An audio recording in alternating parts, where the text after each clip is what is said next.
were the narcissist's lottery ticket. And now he or she wants you back. Hi, I'm Nanette. Welcome back to Narcissism Exposed. And if you haven't already subscribed, do hit the subscribe button and be sure to hit the notification bell so you'll be notified the next time I put a video out. So if you've ever been with a narcissist for any length of time, for a good amount of time, chances are you were grade A supply for him or her. Oh yeah, you were. And whether grade A supply or just regular supply, I suppose, right? The narcissist still has the same narrative. And that narrative is love bomb, right? Or idealization, where they hook you, they just flood you where maybe a relationship would take 6 months to a year. Within 2 to 3 months, they're condensing all of that in that short amount of time. So of course, you see stars and your hearts go bump, bump, bump, bump, bump, and they know exactly what they're doing. Well, they've done it 1,000 times before. And then once they know they have you hooked, then that's where you have the derailing happening, where they devalue you or belittle you or berate you, insult you, control you, manipulate you. Then if you're pushing too far away and you're leaning outwards away from them, they'll do the love bombing trip again, just enough to get you back in the game. Or they'll do a fake apology, right? So that's where they'll say they're sorry.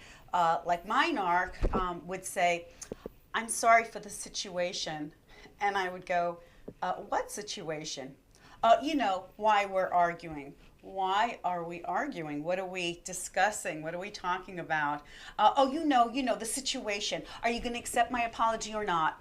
And looking back, it just, they couldn't even say the words, "I'm sorry for my selfishness. I'm sorry for hurting you. I'm sorry for causing you so much pain. I'm sorry for the manipulation and deception and stealing from you and cheating on you and gaslighting you and ghosting you. I'm sorry for those specific things." They never will. They won't admit it at all. They feel they are above any kind of judgment or being called out on anything, but yet they'll do those very things to you, even unjustifiably, and feel justified in doing it. So here's what happens. Here's what happened with me. So you go along, and I'm an empath. I'm a Christian. I believe in treating people with kindness and love and goodness. And I actually grew up with a narcissistic mother, and so I was familiar with the cycles then. We knew how to placate mom, and we knew when to say nothing and what just kind of sit back and take it, so to speak. And back then, I didn't know there was a term for this. I just thought, I came to the conclusion at an early age, well, some people just have really bad mental illness and you just kind of need to walk on eggshells, as my whole family did with my mother. So moving forward, and that's why I've been in 3 separate narcissistic relationships, and you think that, well, you just need to give these people a little bit more time, right? You just need to love them bigger. You need to see past their shortcomings. But since being in 3 consecutive relationships in the dating field with narcissists, and starting to study the topic and learn about it, and being able to pinpoint this from an early age with my own narcissistic mother, and then these relationships, it wasn't a matter of, for me, codependency, like I had to have this person in my life no matter what, no matter how he's treating me. No, I just kept thinking, well, if I try harder, right? If I'm just kinder, more understanding, keep teaching, and so on, look, you don't need a Build-A-Bob. You don't need somebody who you have to try to fix. You can't fix anyone. And trying to help someone without their consent or that they're willing to receive that help is just trying to fix someone. The narcissist does not want to be rehabilitated, ever. So being in a relationship or an entanglement, as I say, is going to go absolutely nowhere very, very fast. So the moment you realize this and you've gotten information about this topic and the kind of people these are, they're demonically driven. They have devilish voices in their ears.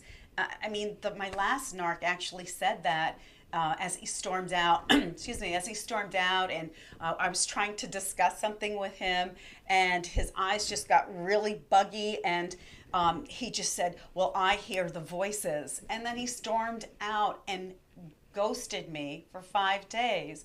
And I just began to put pieces of the puzzle together, right?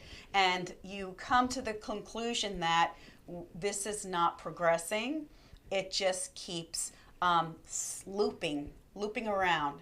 I call it the merry-go-round. It's actually the horror-go-round.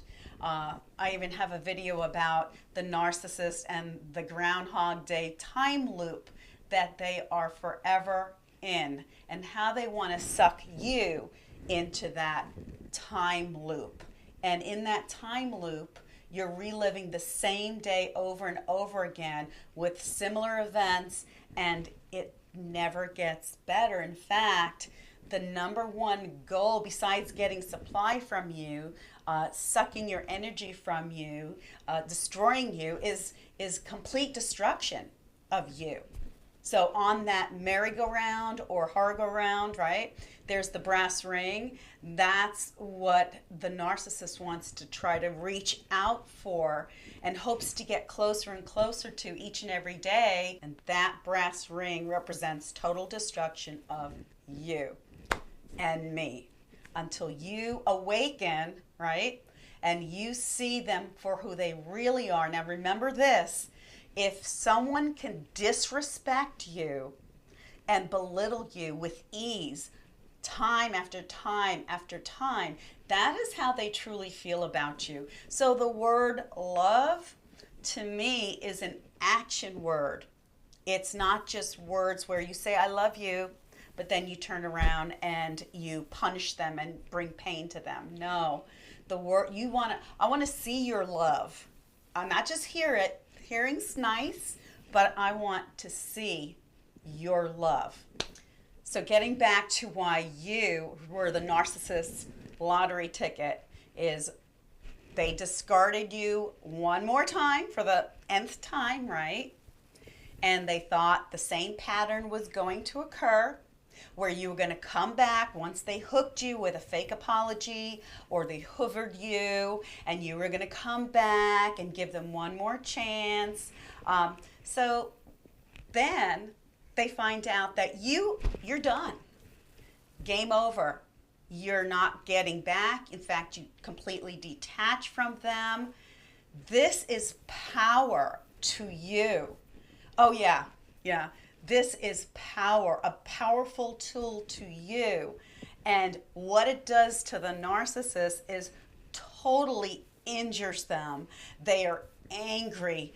They're completely rejected. They feel completely irrelevant. So now they really want to destroy you. And they'll try any tactic as a secret agenda to get you back. Send in the flying monkeys, the minions, trap you, try to entrap you back into their entanglement.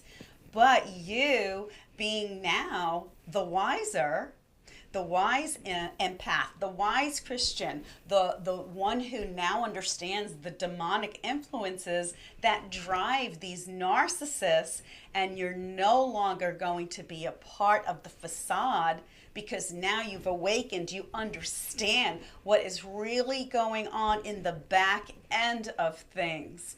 And so you stay strong, you heal, you rebuild yourself, and the narcissist, wow, his or her world has just crumbled and crushed because they realized that you were grade A supply, that you were their lottery ticket, and what they did is they crumbled it up, threw it into a garbage bin, and the rain started falling down on it, and somebody else came along and saw its value in the garbage bin, picked it up, flattened it up, let it air dry, and then cashed it in.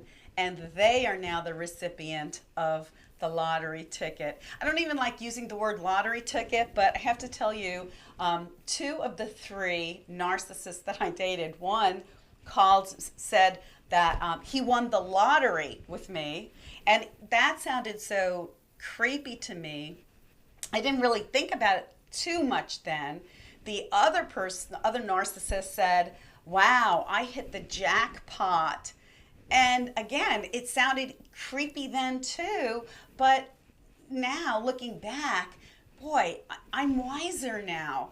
I understand what's happening in the back end. I can put my feelers out, and I can just understand what behind the words, why some of these narcissists, how they strategize with their words and twist things and try to learn everything about you so that they can mimic you and copy you like a chameleon and win you over that way.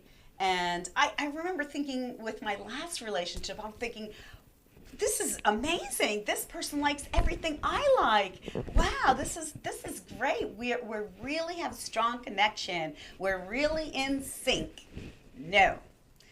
Red flag right there. So we're watching more closely now. So this narcissist is going to be ruminating about you for the rest of their lives. Let me tell you this. You are a strong and wonderful and amazing empath, a great Christian. To them, you were grade A supply. Do you know how long it takes to find someone just like you for the narcissist to replace? You are irreplaceable, and he or she knows that. It will take them years and even decades if they ever even find someone just like you ever again. Know that your value is so beyond what they'll ever find again. And now I want you to take the time to heal, to rediscover your value, to love and respect yourself enough, right, to where you're not going to tolerate disrespect and say, oh, that person is probably having a bad day. No, and especially if this is like the 30th time they're disrespecting you.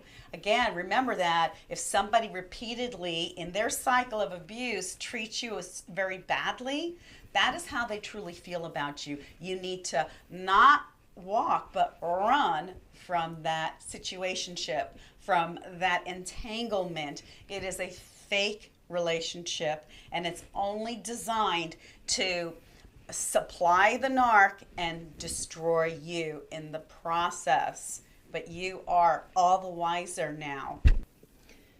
The narcissist has only one goal in life: seek out supply, steal, and destroy. That's it. Then start again. Seek out supply, steal, destroy. And that's why you're going to empower yourself, detach from the narcissist, let him wallow in all of his injury. You've spent plenty of time trying to help him or her. I know you have, because I know I have. I know how much time I spent, and I know how much you must have spent as well.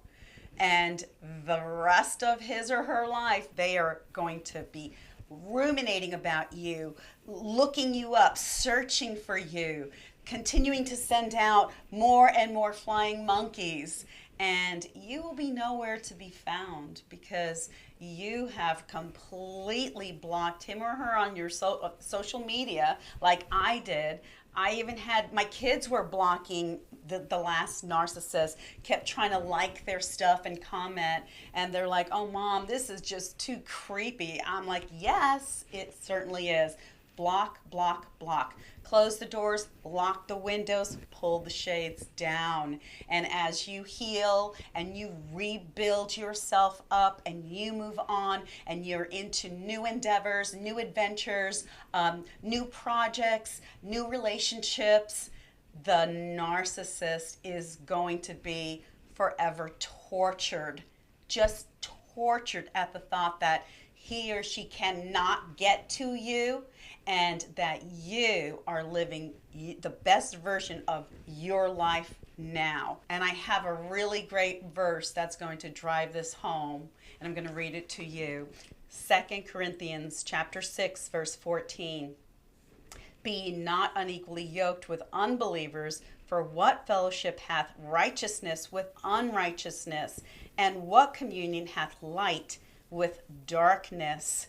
You are righteousness. You have endeavored to walk in rightness and purity and truth. The narcissist is unrighteousness. You are light, they are darkness.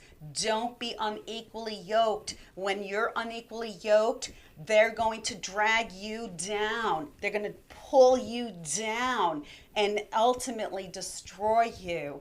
But you have escaped. And you are now rebuilding your life. They did not take out your light. They did not do it. They could not do it. That light is that true flame within your soul. And this is what is yours and yours alone. And no one's going to steal that from you. So yes, you were the narcissist lottery ticket.